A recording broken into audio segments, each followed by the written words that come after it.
Hey everyone, welcome to Adventures in Everyday Cooking, where every day can be an adventure in your kitchen. My name is Heather, and today is the first part in a two-part video. This first part is all about the pork loin. Now, I am not talking about pork tenderloin, though I do love some pork tenderloin. No, this is a pork loin. This is the big fat piece of meat that you see at Costco or Sam's Club or one of those big box stores that's like, you know, this big. And I'm sure some of you are like, what would I do with that much meat?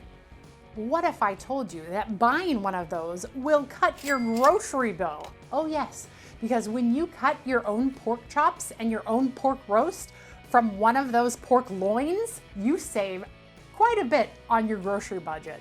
And part 2 of this video, which will come out later this week, will be me cooking up those pork chops in all of the methods that we know. Sous vide, Instant Pot, grill, oven, air fryer, and the stovetop. And we're gonna see who does it better, because you guys loved that chicken one I did. It was a good one. I learned a lot, and I wanted to learn a lot again about pork because I always cook pork, and I would love to know which one is exactly the right method for us. Well, at least for me and my husband. So, are you ready for this adventure?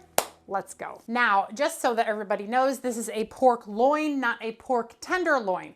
A pork tenderloin is much smaller and thinner. A pork loin is the whole thing. So they basically just took the pig and sliced the loin off without cutting it into pork chops. But I learned this tip several years ago from a friend of mine who is a butcher, and I have not probably, well, okay, I can't say that. I was gonna say I've not bought pork chops already cut since then, but that's not true. Sometimes they're on sale and I'm like, well, I don't have to cut my own, so might as well just buy them. But this really does save a lot of money. This whole hunk of meat was only $14.67 at Costco.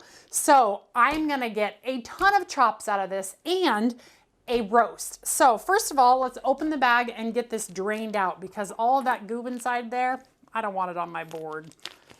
So let's do that. All right, now here we have the whole pork loin, and I'm just gonna dry it off.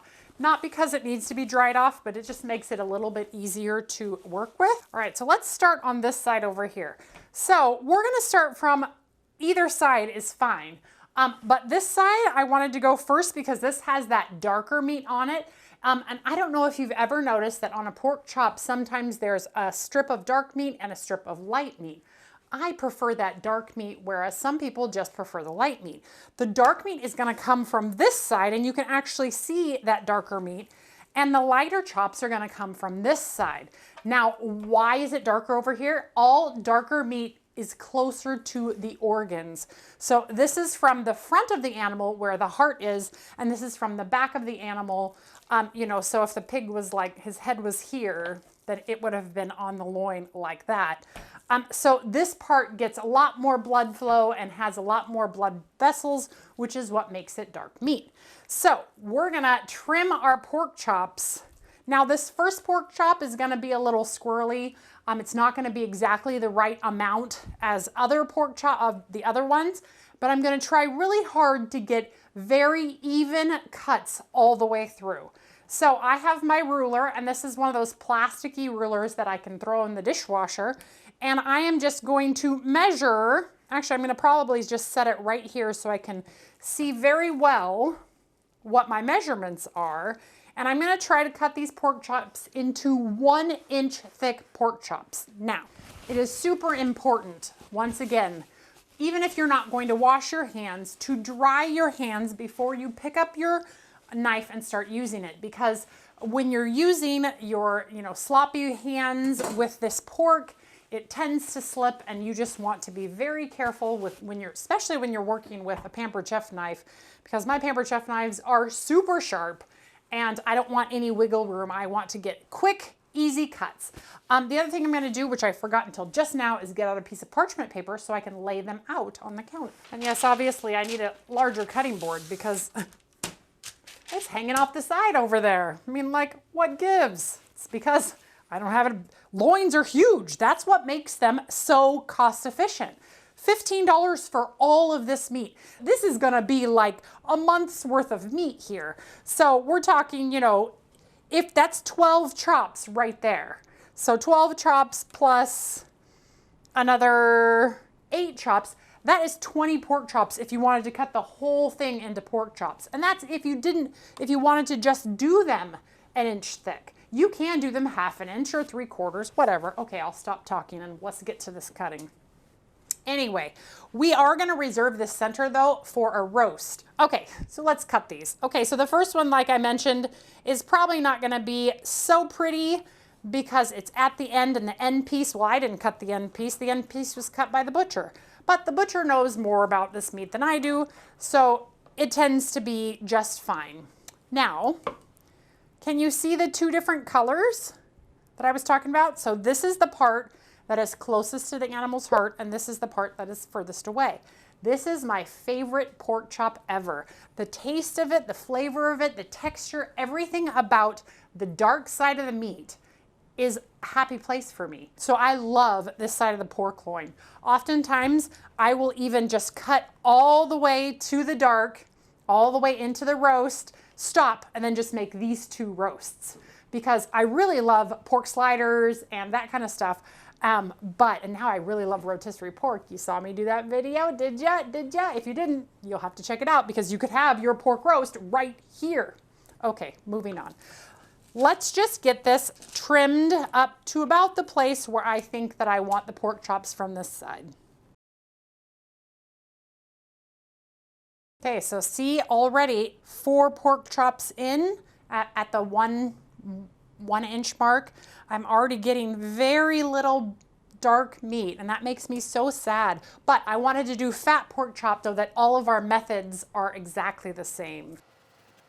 Okay, now that I've cut 6, I'm gonna go ahead and swap it the other direction and cut another 6 of these. So another 6 would be about to there. That's an awfully big roast, but I think it will be fine. And again, this first one, sometimes I even take the first one and I just chop it up for chicken chow mein or something like that later. So this one doesn't quite look like a pork chop because that end is just kind of willy-nilly. And it's fine, I will just save it for another recipe. I won't use that in today's recipe. So I guess that gives us another inch so our roast will be more manageable. All right, so here is a pork chop from the other side. So let's just compare the difference here. Do you see the difference? This one is gonna have much more flavor than this one, period. I mean, I know it's a preference, but just based on biology, this one's gonna taste better. So now we have the roast. Do you see that? Isn't that amazing? Now we just have the roast, it's ready to go. So now what I'm gonna do is I'm just gonna get it in a food saver bag, label it, and then I'm gonna weigh it. So the weight is on the outside, and the next time I take it out of my freezer, I won't have to guess how big of a roast this is as it's frozen. I'll just know.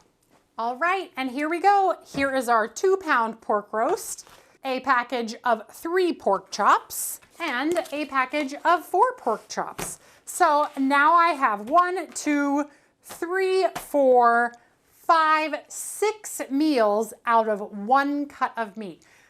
Maybe more. I mean, like, I can't say exactly how many pieces of pork we're going to eat per meal, but if it's just me and my husband, technically I have 1, 2, 3, 4, 5, 6, 7, 8 if we're all on a diet. So now, are we ready for the cooking method video? You'll have to stay tuned. That's gonna be just a few short days away. So I hope you'll tune in and join with me on this cooking method adventure because honestly, I can't wait.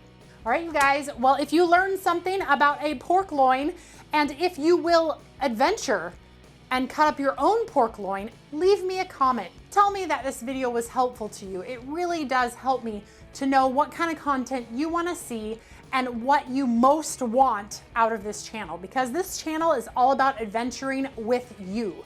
It's me and you, we are adventuring together and we're having a grand old time doing it. If you are new to the channel, I would love for you to subscribe.